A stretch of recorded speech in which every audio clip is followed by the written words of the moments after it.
Hey, what's going on, guys? It's Steven, the 918 agent, and today we are talking about the Tulsa market and what real estate has been doing these last 6 months because if you haven't noticed, I haven't been on in a while. You've probably seen some of my short videos I've been doing because I was messing around with YouTube shorts, and I hope you guys enjoyed those.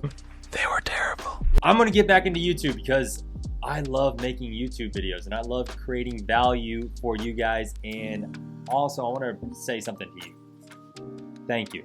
I hit my goal a couple of months ago of hitting 1,000 subscribers.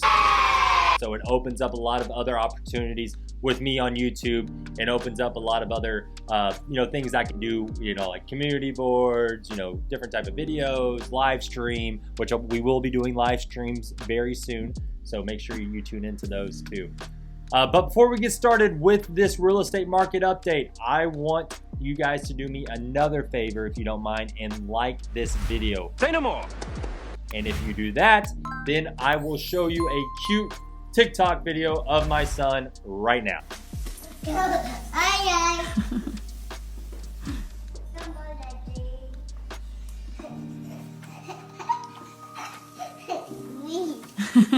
Thank you so much for liking this video. Now let's go ahead and dive into the numbers. So what I'm going to be going over is something that the MLS gives us basically every month. Now these numbers that I'm going to be going over were produced in September, but really are the numbers for August. So the market has changed just a little bit from that time, but still this gives us a really good idea of the trends that we've been going in over this last year. So let's go ahead and look at the numbers. Closed listings.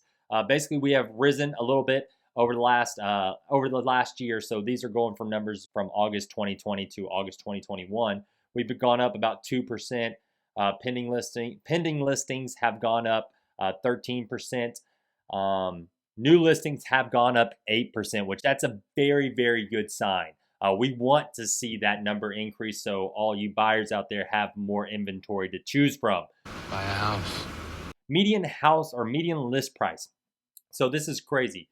Back in August of 2020, basically 200,000, now 220,000. That's a 10% increase, which is nuts.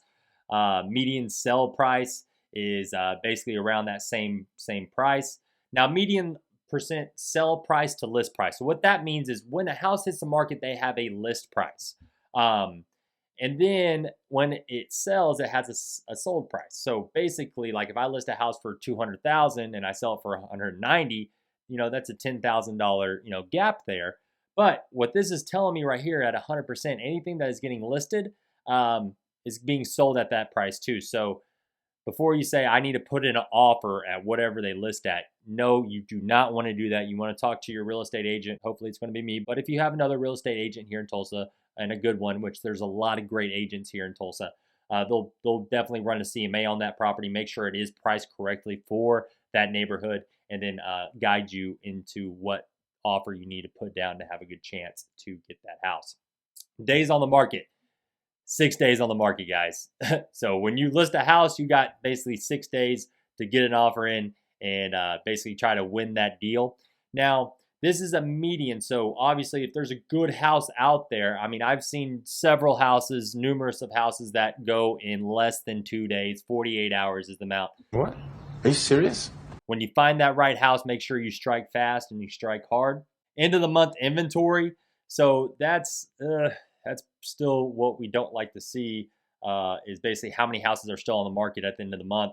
And then months of supply of inventory. So back in, this time last year, we had 3 months of inventory. So basically what that means is if we stop taking listings today, how many months do we have before we run completely out of inventory? This is a great indicator for us real estate agents to determine if it's a selling market or a buyer's market, or seller's market or a buyer's market. So right now we see it at last year we saw it at 3.8. Now we see it at 1.8. Which is definitely means it is a seller's market. So if you have a house that you are thinking about selling or wanting to sell, this is a great time to sell it so you can get A lot of money. Which is great. And you definitely want to see that. So I'm going to scroll down a little bit here and show you some other numbers. All right, so the first numbers that we're going to go over, dive in a little bit deeper on, is that median list price at closing. Now, a lot of people ask me, Steven, why do you use median? Why do you not use average? Because I feel like it. And I feel like the median numbers give us a more realistic numbers for what the market's doing right now. Because for example, let's say, Joe sold a $4 million home last month. That's going to be in those numbers for averages. So that's definitely going to throw over my averages. Also, let's say, Tom sold a house for $10,000. That's going to be in the numbers. And so that doesn't really give us a realistic idea of what the market's doing. So that's the reason why I choose median, to kind of basically symbolize what the market really is doing, at least in my eyes.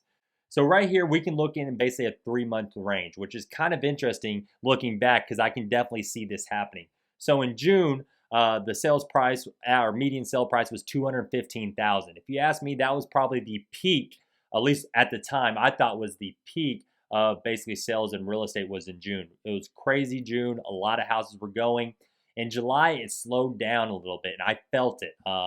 Didn't have as many buyers. I felt like in July, maybe that was because school's coming up and people didn't want to move during this first part of school with a 30-day closing or a 45-day closing. So it slowed down a little bit. So we saw a little bit of a dip. And then August, I guess people moved in, started school and was like, hey, we're ready to buy again. So, or family vacations maybe, people taking their last family vacation in July. Now, the next thing we're going to go over, I'm going to scroll up a little bit, months of supply of inventory. So it has been steadily going down since June. So it is, like I said, still a seller's market. Sell. Hopefully we get some more inventory on the market here in Tulsa, so we have buyers have more of a chance of picking something out.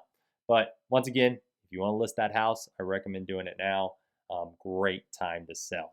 Now, the next thing I'm going to go over is something really cool that I'm going to start doing. So let's go ahead and dive into that. Okay, so the next numbers we're going to go over is basically the price per square foot in different areas of Midtown. So I'm hoping to do these monthly numbers or these monthly updates for real estate of the Tulsa area every month. So I'm going to pick out different areas of Tulsa to do this with. But this month, I'm going to go over Midtown and basically what the price is per square foot on different areas of Midtown. So let's go ahead and look at those numbers. We're actually going to start way up north at that University of Tulsa area, right up, right way over there. Oh, my arm got cut off. Didn't know that.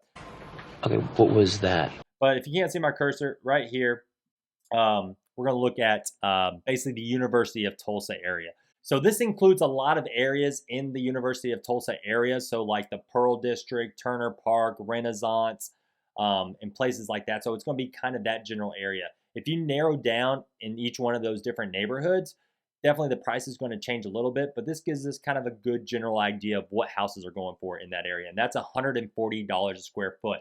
So things to remember. So you're basically right on Route 66 when you're in this area. You're close to the University of Tulsa. You're close to the Pearl District, which also I call the Brewery District because you got a lot of breweries over there.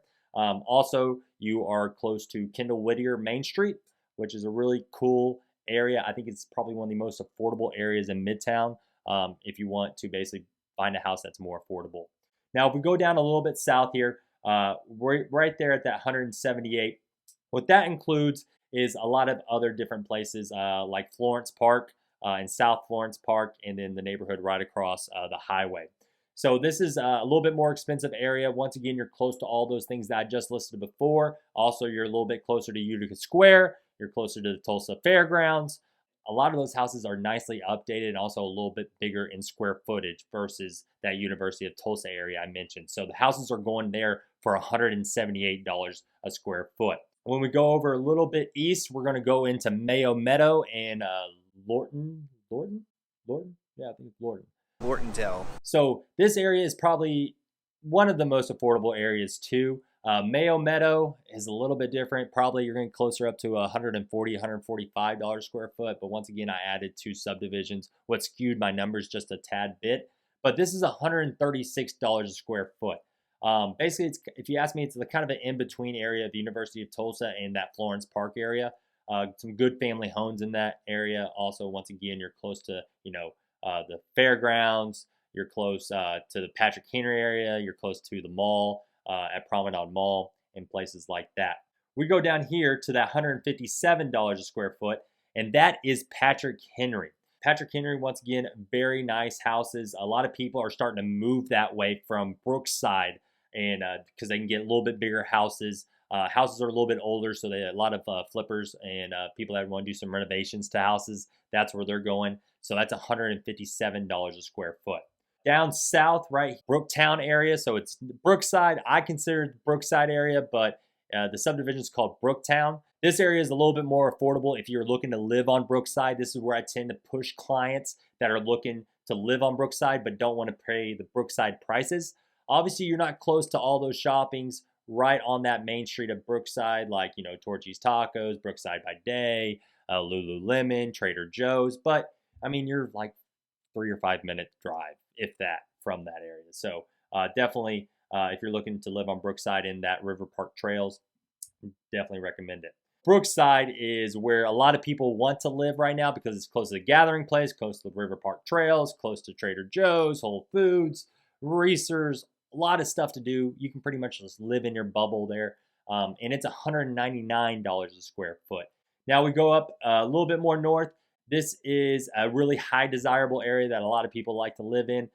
It's the second highest, second most expensive place to live in Tulsa. Once again, you're close to all those good things. You're kind of in between Cherry Street and Brookside, close to Utica Square, close to the gathering place. And so you're coming in at $208 a square foot. Also, you're really close to downtown too. And the last place we're going to look at is basically right dab in the middle. This is the most expensive area in Midtown. And it's going for $217 a square foot. These are massive houses, basically on a ½ acre to an acre lot. They're huge, right in the middle of Tulsa. Very beautiful homes. And a really high desirable area to live. So that's kind of my breakdown for this month of Midtown. And then let me know down in the description which area of Tulsa or which suburbs you would like me to cover next time.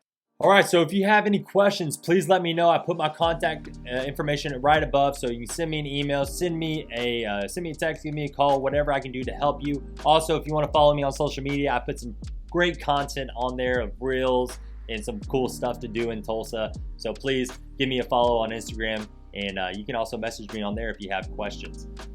This is my first video back, guys, so I gotta, dust off the old rust here. But I'm going to try to be back on every single Monday, so definitely tune in to next week. I will try to drop videos every single Monday. I've been very busy helping a lot of great people from different states to move here to Tulsa.